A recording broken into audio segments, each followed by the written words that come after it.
Welcome to This Explainer. You know that feeling, right, when you wake up, you grab your phone, and honestly, before you've even had a sip of coffee, you're just hit with this feed full of overachievers. Somebody ran a marathon before 6 a.m., another person just launched a tech startup, and oh look, someone else is baking artisanal bread from scratch. It's wild, right? Over the last decade or so, our baseline for what constitutes a good life has totally shifted. We've basically traded the comfort of stability for this relentless, heavy expectation to just be exceptional all the time. Today, we're going to unpack exactly where that feeling comes from, the psychological mechanics behind why we prioritize this external validation, and how we can actually rethink the whole shebang. Part 1, the fear of being average. So, when exactly did being normal start feeling like a failure? I mean, really think about that for a second. For the vast majority of human history, a normal, stable life was the ultimate goal. It was hard-fought. If you had a secure roof, a reliable harvest, and a quiet evening, wow, you have basically won the lottery of life. The whole agrarian and industrial dreams, they were completely built around just achieving baseline stability. But today, that exact same stability carries this strange, almost unearned sting. We look at a quiet, standard life, and instead of feeling relief, we feel panic. We've somehow convinced ourselves that if we aren't constantly ascending, climbing that ladder, we're actively failing. Just think about the word itself, average. Not bad, not unsuccessful, just average. Over the past 20 years, this word has quietly morphed into a literal dirty word in our modern lexicon. Historically, being average meant you were safe, right?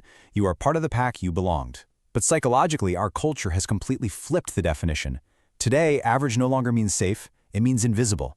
And in today's attention economy, being invisible feels like the absolute ultimate defeat. We totally recoil from the idea of an average Tuesday, an average career, or an average relationship. It's like being anything less than spectacular is just a complete waste of a life. So why do we do this to ourselves? Why do we relentlessly prioritize external validation? Well, it basically comes down to a really fascinating evolutionary mismatch. Think about it. For millennia, we only compared ourselves to our immediate neighbors, a local group of maybe 50, maybe 100 people.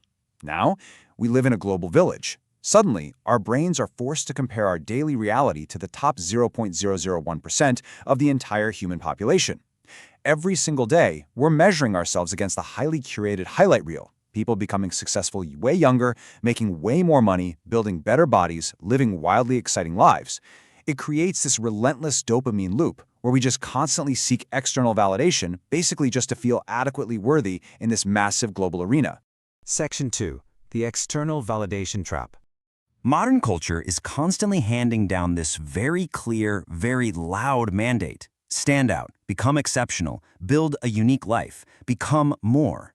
And look, at first glance, sure, that sounds incredibly inspiring. It sounds like this thrilling call to adventure. But let's look at how this actually plays out in reality. Have you ever picked up a new hobby, say knitting or painting or baking, and literally within a week someone asks you, hey, are you going to monetize that? Turn it into a side hustle? That is the trap right there. When you're exposed to this messaging 24/7, it distorts things. What starts as a perfectly healthy drive to improve slowly morphs into this deep-seated, paralyzing fear of just doing something for the simple, pure joy of it. And this brings us to a painful but super necessary contrast. It's the exhausting treadmill of visible success versus the quiet, unglamorous confidence of knowing who you actually are. On one side, we have this desperate need for success that absolutely has to be visible, impressive, and socially validated. Why? Because we've been conditioned to believe that an unobserved life simply doesn't count. Contrast that with the immense value of being real. Being real means knowing what you actually want, completely regardless of who happens to be watching. Let me tell you, cultivating a life grounded in your authentic self is vastly different, and frankly, a whole lot harder than chasing a life that merely looks good from the outside. Moving on to Section 3, Kierkegaard and de Botton. To really unpack this, let's turn to two brilliant philosophers who diagnosed this exact condition, even though they lived in entirely different centuries. First, Søren Kierkegaard. Wrestling with 19th century existential dread, he pointed out that constantly looking outward fundamentally disconnects you from your authentic self.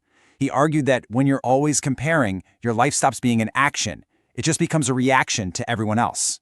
Then, fast forward to the modern era, and Alain de Botton perfectly captures the modern equivalent, status anxiety. It's this inescapable fear of society's judgment. It's actually kind of funny in a slightly tragic way. Human nature literally hasn't changed at all. We just traded Kierkegaard's cobblestone street angst for modern-day Instagram envy. That brings to mind an incredibly powerful, humbling thought. Sometimes the desire to become extraordinary comes from the fear of feeling insignificant. I want you to really let that sink in for a moment. It suggests that our loudest, most ambitious pursuits, they aren't always born from a place of passion or strength. Quite often, they're actually born from a deep, quiet vulnerability. We build these towering, extraordinary lives as a shield, hoping, just hoping, it will protect us from the terrifying feeling that we might just be ordinary people. Which leads us into Section 4, losing our internal peace. So what exactly happens when we live behind that shield? Well, here is the hidden cost of the chase. In trying to become impressive, we lose our internal peace. We sacrifice our authenticity, and we completely abandon our genuine interests. This is exactly why external standards create such an immense internal void. Think about it. When you are constantly performing for an audience, you experience this massive cognitive dissonance. Your daily actions no longer align with your internal desires. You end up chasing things you don't deeply care about, don't truly enjoy, and honestly don't even fully understand, just because they look incredibly meaningful to the people watching. And that begs a really, really important question. How many decisions did you make just this week based purely on how they would look to someone else? Yielding to these external standards forces us to completely abandon our internal compass. We stop asking, what kind of life feels meaningful to me? And we start constantly, obsessively asking, what kind of life looks meaningful to others? It's a tragic trade-off, really. We barter our quiet personal peace for cheap, fleeting public applause. Now, I want to be perfectly clear about something here. Actually, let's really emphasize this. Ambition itself is not the problem. Wanting to grow, to build, to create, that is beautiful. The problem arises when you build your identity entirely around external validation. Why? Because comparison keeps moving the target. Seeking external validation is exactly like trying to fill a bucket that has a massive hole in the bottom. No matter how much success or money or praise you pour into it, it will never ever stay full. Because there's always going to be someone younger, richer, or faster out there. If you rely on the crowd to tell you you've arrived, you're basically running a marathon with absolutely no finish line. Finally, let's jump to Section 5, reclaiming your real life. So how do we step off this exhausting treadmill? How do we actually reclaim our personal peace on a daily basis? It starts with a few simple, intentional reframes. First up, nurture meaningful relationships. I'm talking about the kind of connections that do not require you to put on a performance. Second, prioritize quiet peace. And what does that actually look like in practice? Well, it means actively choosing to leave your phone in another room for an hour and just sitting with your own life without feeling the need to document it. Third, engage in honest work. Work that fulfills you intrinsically rather than purely for the status it brings. And finally, number 4, build a life that feels genuinely yours. Remember, these quiet things, they aren't settling. They are the absolute foundation of a real, authentic, lived experience. I'm going to leave you with this final, striking thought. The fear of being average often stops people from becoming real.